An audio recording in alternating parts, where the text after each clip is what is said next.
Assalamualaikum warahmatullahi wabarakatuh. Perkenalkan, nama saya Aditya Dwi Putra dari Prodi PPKN semester 5 dari Universitas Islam Blitar. Di video kali ini saya akan menjelaskan tentang manajemen kesiswaan. Berikut videonya. Manajemen kesiswaan. Sebagaimana layaknya sebuah lembaga pendidikan, sekolah sebagai sebuah sistem seharusnya memiliki sebuah mekanisme yang mampu mengatur dan mengoptimalkan berbagai komponen dan sumber daya pendidikan yang ada. Dalam dunia pendidikan, hal ini disebut manajemen pendidikan.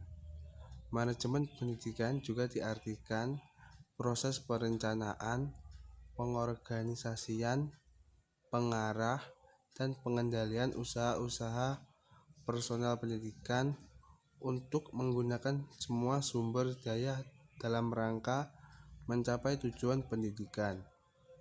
Sumber daya yang dimaksud meliputi sumber daya manusia seperti siswa, guru, kepala sekolah, dan tenaga kependidikan lainnya. Dan sumber daya lainnya meliputi uang, peralatan, perlengkapan, bahan, bangunan, dan sebagainya. Pengertian manajemen kesiswaan.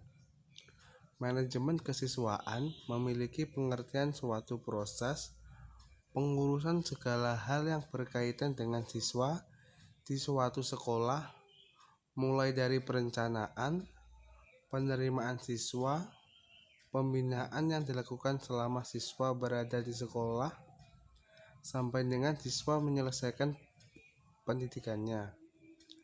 Sekolah melalui penciptaan suasana pembelajaran yang kondusif dan konstruktif terhadap berlangsungnya proses belajar mengajar atau belajar yang efektif. Dengan kata lain, manajemen kesiswaan merupakan keseluruhan proses penyelenggaraan usaha kerjasama dalam bidang kesiswaan dalam rangka mencapai tujuan pembelajaran di sekolah. Tujuan manajemen kesiswaan.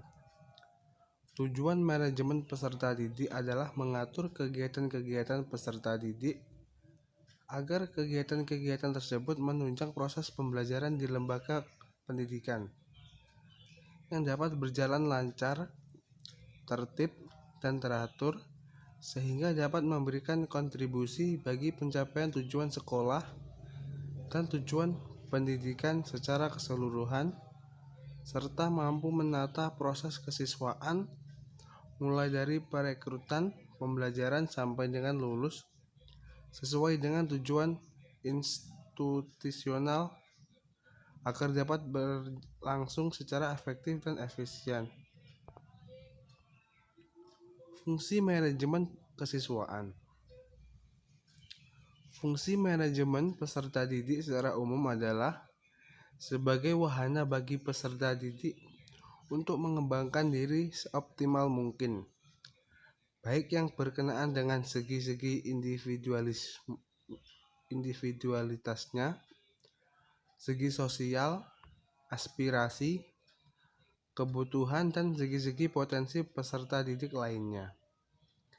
Manajemen kesiswaan bertugas mengatur berbagai kegiatan dalam bidang kesiswaan agar proses pembelajaran di sekolah berjalan dengan tertib, teratur, dan lancar. Fungsi manajemen kesiswaan secara khusus adalah yang pertama, fungsi yang berkenaan dengan pengembangan individual, kemampuan umum, kemampuan khusus, dan kemampuan lainnya. Yang kedua, fungsi yang berkenaan dengan pengembangan sosial, sosialisasi dengan sebaya, keluarga, dan lingkungan sosial. Yang ketiga, fungsi yang berkenaan dengan penyaluran aspirasi dan harapan, tersalur hobi, kesenangan, dan minatnya. Yang keempat, fungsi yang berkenan dengan pemenuhan kebutuhan dan kesejahteraan agar siswa sejahtera dalam hidupnya. Prinsip manajemen kesiswaan. Untuk mewujudkan tujuan tersebut, terdapat sejumlah prinsip yang harus diperhatikan. Prinsip-prinsip menurut Depdikbud adalah sebagai berikut. 1. Siswa harus diperlakukan sebagai subjek dan bukan objek, sehingga harus didorong untuk berperan serta dalam setiap perencanaan dan pengambilan keputusan yang terkait dengan kegiatan mereka. Yang kedua, kondisi siswa sangat beragam ditinjau dari kondisi fisik, kemampuan intelektual, sosial ekonomi, minat, dan seterusnya. Oleh karena itu, diperlukan wahana kegiatan yang beragam sehingga setiap siswa memiliki wahana untuk berkembang secara optimal. Yang ketiga, siswa hanya akan termotivasi belajar bila mereka menyenangi apa yang diajarkan. Yang keempat, pengembangan potensi siswa tidak hanya menyangkut ranah kognitif tetapi juga ranah afektif dan psikomotorik. Tanggung jawab kepala sekolah dalam manajemen kesiswaan. Tanggung jawab kepala sekolah dalam manajemen kesiswaan secara garis besar yang berhubungan dengan manajemen kesiswaan adalah memberikan layanan kepada siswa dengan cara memenuhi kebutuhan-kebutuhan yang mereka perlukan sesuai dengan tujuan yang telah ditetapkan sebelumnya secara efektif dan efisien. Adapun kegiatan yang harus dilakukan oleh kepala sekolah dalam manajemen kesiswaan dapat dikelompokkan menjadi 3 bagian utama, yaitu kegiatan penerimaan siswa, pembinaan siswa, dan pemantapan kegiatan yang harus dilakukan oleh siswa melalui program di sekolah. Ruang lingkup manajemen kesiswaan. Secara umum, sedikitnya memiliki 3 tugas utama yang harus diperhatikan, yaitu penerimaan murid baru, kegiatan kemajuan belajar, serta bimbingan dan pembinaan disiplin. Ruang lingkup mengenai manajemen kesiswaan adalah sebagai berikut. Yang pertama, perencanaan kesiswaan. Dalam perencanaan peserta didik mencakup sensus sekolah dan penentuan jumlah peserta didik yang diterima. Pendataan calon peserta didik merupakan salah satu komponen penting dalam perencanaan pendidikan. Yang kedua, penerimaan, penyeleksian, dan orientasi siswa baru. Penerimaan peserta didik perlu dikelola sedemikian rupa, mulai dari perencanaan penentuan daya tampung sekolah atau jumlah siswa baru yang akan diterima, dengan mengurangi daya tampung dengan jumlah anak yang tinggal di kelas atau mengulang. Kegiatan tersebut biasanya dikelola oleh panitia penerimaan siswa baru atau PSB. Yang ketiga, pengelompokan siswa. Pengelompokan siswa dimaksudkan agar dalam pelaksanaan proses kegiatan belajar mengajar di sekolah dapat berjalan dengan lancar.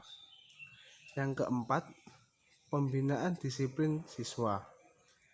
Disiplin adalah suatu kegiatan di mana sikap, penampilan, dan tingkah laku peserta didik sesuai dengan tatanan nilai, norma, dan ketentuan-ketentuan yang berlaku di sekolah dan kelas di mana mereka berada, berjalan lancar, tertib, dan dapat mencapai tujuan-tujuan yang telah ditetapkan. Yang kelima, kegiatan ekstrakurikuler. Yang dimaksud dengan kegiatan tersebut adalah kegiatan yang dilaksanakan di sekolah namun dilaksanakan di luar jam sekolah secara resmi, artinya di luar jadwal pembelajaran yang tercantum. Yang keenam, layanan khusus yang menunjang manajemen peserta didik. A. Layanan bimbingan dan konseling. B. Layanan perpustakaan. C. Layanan kantin. D. Layanan kesehatan. Yang ketujuh, organisasi siswa intrasekolah. OSIS adalah satu-satunya organisasi yang bersifat intrasekolah yang harus ada di sekolah. Yang kedelapan, evaluasi kegiatan siswa. A. Penentuan standar. Yang dimaksud standar adalah patokan mengenai suatu keberhasilan atau kegagalan dalam suatu kegiatan. B. Mengadakan pengukuran. Pengukuran dilakukan terhadap kegiatan-kegiatan yang telah dilaksanakan. C. Membandingkan hasil pengukuran dengan standar yang telah ditentukan. D. Mengadakan perbaikan, maka dari itu perlu untuk mengetahui standar agar dapat digunakan sebagai umpan balik perbaikan dalam pelaksanaan suatu kegiatan, supaya pelaksanaan kegiatan memenuhi target yang telah ditetapkan. 9. Perpindahan siswa. Perpindahan siswa mempunyai dua pengertian, yakni perpindahan siswa dari suatu sekolah satu ke sekolah lain yang sejenis dan perpindahan siswa dari suatu jenis program ke jenis program lainnya. Yang ke-10, kenaikan kelas dan penjurusan. Pencatatan dan pelaporan, yaitu tentang kondisi peserta didik, perlu dilakukan agar pihak lembaga dapat memberikan bimbingan yang optimal pada peserta didik. Kenaikan kelas dan penjurusan dapat diatur dalam peraturan sekolah yang didasarkan pada kebijakan yang ada pada sekolah. 11. Kelulusan dan alumni. Kelulusan adalah pernyataan dari sekolah sebagai suatu lembaga tentang telah selesaikannya program pendidikan yang harus diikuti oleh siswa. Kelulusan ini ditandai dengan adanya ijazah atau STTB. Prosesnya biasanya ditandai dengan pelepasan siswa dalam suatu upacara. Sedangkan hubungan dengan alumni, para sekolah tetap menjaga hubungan dengan para alumninya. Demikian juga para alumni juga biasanya bangga dengan sekolah di mana ia bersekolah dan menempuh pendidikan dahulu. Sekian, terima kasih.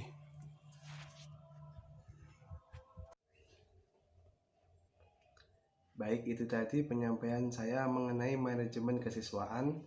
Apabila ada kurang lebihnya, saya mohon maaf. Wassalamualaikum warahmatullahi wabarakatuh.